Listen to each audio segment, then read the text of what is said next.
Guys, eSports season here at Shawnee State for the first time, getting set to get underway here in a couple weeks.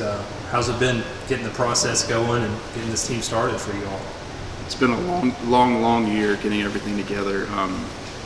We started with the club stuff just this past year, making it a full club, and then they just got TESPA approval, so they'll be the first TESPA chapter. This is the first time it's been at Shawnee State. Shawnee State, yeah. So we'll be having that as well as our season just getting started. Roster's sitting at 50 plus right now, and it's just going to continuously grow because we're going to have tryouts probably within the first couple weeks of this class. So. Yeah, but like for me, it's actually grown a lot quicker. It's been a long season, or a long time getting the season set up, but it's been a lot quicker in the process because we have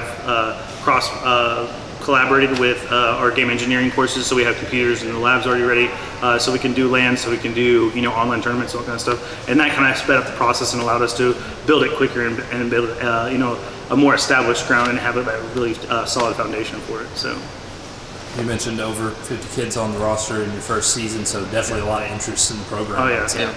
We've already had to start telling people to wait till tryouts. I get emails. I get 2 to 3 a day anymore, just from everywhere in the United States. Internationals are definitely there. I have 3 coming in this year. One from China, her name is Z, and she will be in August 21st at 10 o'clock at night. So that's going to be fun. Yeah. And then Altair and Asgar are currently getting everything finalized, and they should be here by the start of school. So. Yeah. There's lots of interest in it, and it's exciting to see the students that are already enrolled want to be part of it too, because they got to make sure their GPA's up, and so you see them studying a lot harder. You see them, dedicating more time to make sure their projects are turning in, or their essays are turning, or whatever their work might be. They're making sure that's established and all their stuff is good to go, so they can actually play on the team. So eligibility is really important to them right now. It certainly seems like it's the perfect fit. Shawnee State's known for its gaming program, and now you're getting an esports team. Do you think that's been beneficial for you guys specifically and getting kids out on the team? Oh yeah, the players on the esports teams aren't specifically from game engineering, but the cross promotion between us being known for gaming already, having the large gaming club, having a really good Discord, an active Discord, is really helped inspire and spread the word that we are doing esports. We're also able, because we have the already gaming foundation here on the campus, we're able to support more games than traditionally would be held. The idea was originally to support 2 games, but with the collaboration, you got 5 games being supported, potentially 6 games being supported for esports right now. So that's actually kind of getting the ball rolling and allowing us, to keep getting bigger as we move forward. So. And any games that aren't approved for the varsity, we'll be able to turn around and do club tournaments, local LAN tournaments. I know there's a huge Smash revolution right now that's happening within the United States, where they're trying to set up regions, trying to divide the United States into all these regions to get national tournaments done. That's going to be cool within the next couple of years. But I know for Rainbow Six Siege, we'll be doing some club tournaments with that, and then the possibility of Call of Duty this year as well. So it's always interesting. There's a lot of potential. Yeah. Esports is becoming an Olympic sport in the coming years. The growth is just exponential over the past decade or so. How crazy is it to be a part of this? It's immensely exciting to me because I've actually played in tournaments before. I was in the big fighting game community for a while, doing seasons meetings and final round and things like that in the past. So I did MLG for Halo 2 days, and so seeing that actually being more widely accepted now, to me, it's kind of a reflection of the history of football, when football started first coming around, and you see the rapid growth and it becoming a spectator thing, not just a player thing. So for me, it's super exciting. Yeah. But speaking on to that, I didn't play as much competitive as him, but I played enough. Got to do a lot of local tournaments and just some things in Call of Duty, FIFA. There was even a little bit of Madden I dabbled in, which I was terrible at. But it was just it was just fun to just do that, and just always doing LANs, and just gaming's always been a part of my life growing up, and yours as well. I think even you.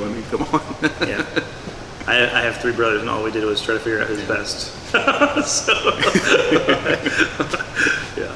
I know from a recruiting aspect, just what's the recruiting process been like? Is it similar to maybe other sports and things like that for you guys as coaches?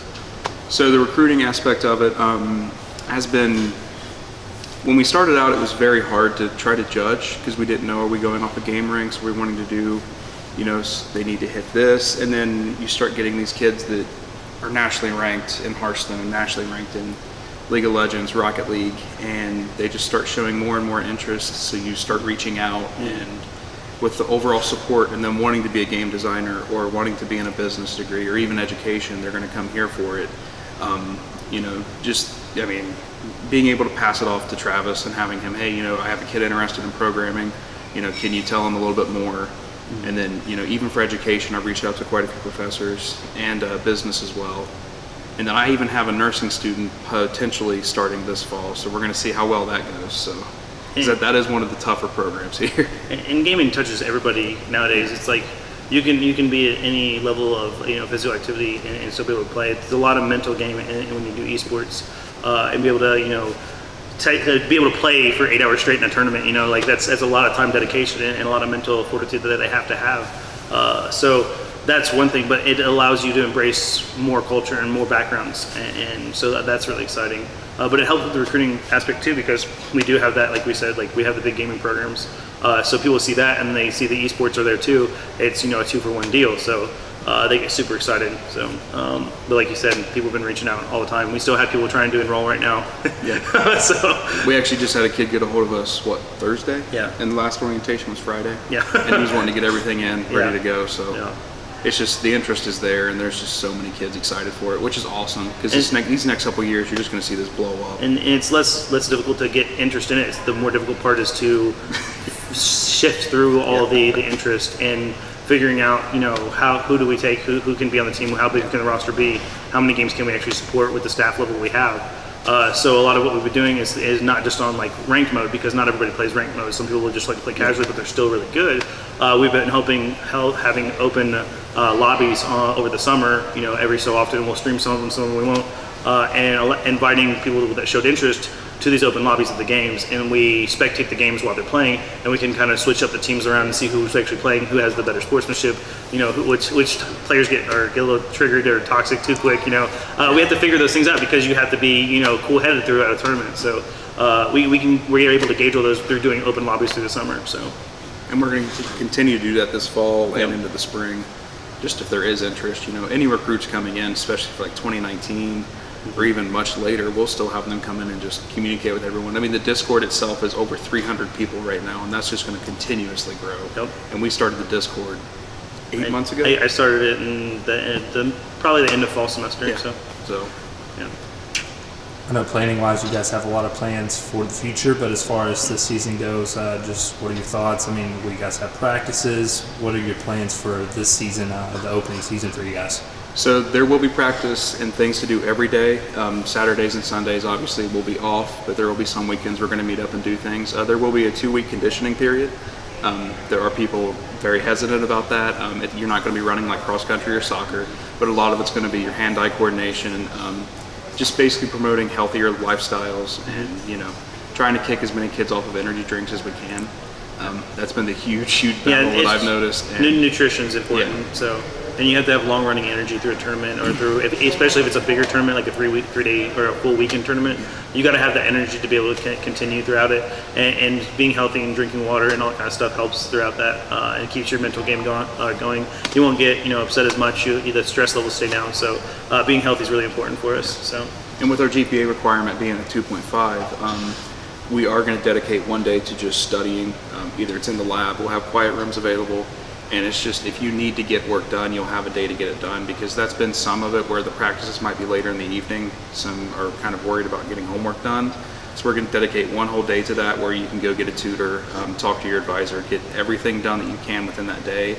And if you needed additional time, we can work that out and get everything good to go. But just try to keep everyone on the same track is the main focus at this point. I know you talked a little bit about the international recruiting. It certainly looks like that's going to grow into next year as well. But you guys are some of the first here, from what I understand, as Americans to go internationally and recruit internationally for eSports. So just what's that been like for you all? It's been really overwhelming. When I just got back from Atlanta going to the NAC National Conference, I was approached by every single director there, it seemed like, asking about international recruiting and how did I get it done. And can you get it done within a 3-month period? And of course, the short answer is no. Because you're dedicating close to half a year to almost 8 months just on one student, with all of the paperwork you have to get in, the requirements, their TOEFL scores. But it's been insane. You know, there are other schools within the country that have international students, but we're one of the first ones to go out and actually get them coming in directly, which is going to be really cool. And then I'm actually leaving October 5th to go to China. I'll be there for 12 days, and I'm meeting with our sister school and just the public over gaming in the United States, and there's over 40 kids already interested in that, so it's just going to keep growing. And we're able to do that with us both working towards the esports program. We can go in and one of us be remote for a while, and the other one still hold down fort here on campus. So it's a really good collaboration that we've been having. So Wrapping things up for this year, what's the schedule look like, and who are some of the opponents and things like that on the slate? We will be playing Boise State, Harrisburg University, University of Jamestown out of North Dakota, potentially Ohio State's club teams, Michigan's club teams, Wisconsin, University of Florida, University of Louisiana. I've been trying to get Louisville. I've been trying to get them to help us out. University of Kentucky as well. It's just how the conference is set up. It's a mixture of NCAA and NAIA schools at the moment. More of the NCAA are Division II and III, but there are Division I schools that are. Any Big Ten schools are kind of having a rough time right now trying to get everything set up, since Riot has signed a contract with them to set up an exclusive League of Legends tournament, and they're trying to do it with additional other games, so we're going to see how well that works out. But our season should be released middle of September. We'll have everything, we're going to have spectator area down here. We're going to be on Twitch every day, and just there's a lot of stuff coming down the pipeline. It's going to be pretty fun. It's going to be fun. For anyone who's interested in joining the program or even coming out and supporting the program, how would they get involved? So we'll be in the ATC first game. We'll have the spectator area right in there. You can come right in, check it out. Contact me or Travis. Our emails are online. I'm ktrapp@shawnee.edu, and then you're tlynn at shawnee.edu. And you always check out the Twitter page too. We're on Twitter. SSU eSports. Yeah. Exact same thing on Twitch. Yep. And we're going to have everything right there.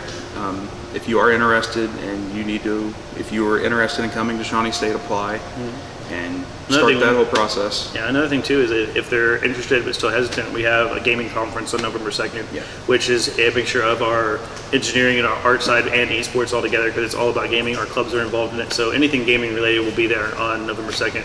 And you just go to ShawneeGamingCon.com and check that all out. But it'll introduce you to the programs we have on campus, but it'll also introduce you to the esports program. And we always have a League of Legends tournament that day, and we're looking forward to potentially having a Rocket League tournament that day too. So.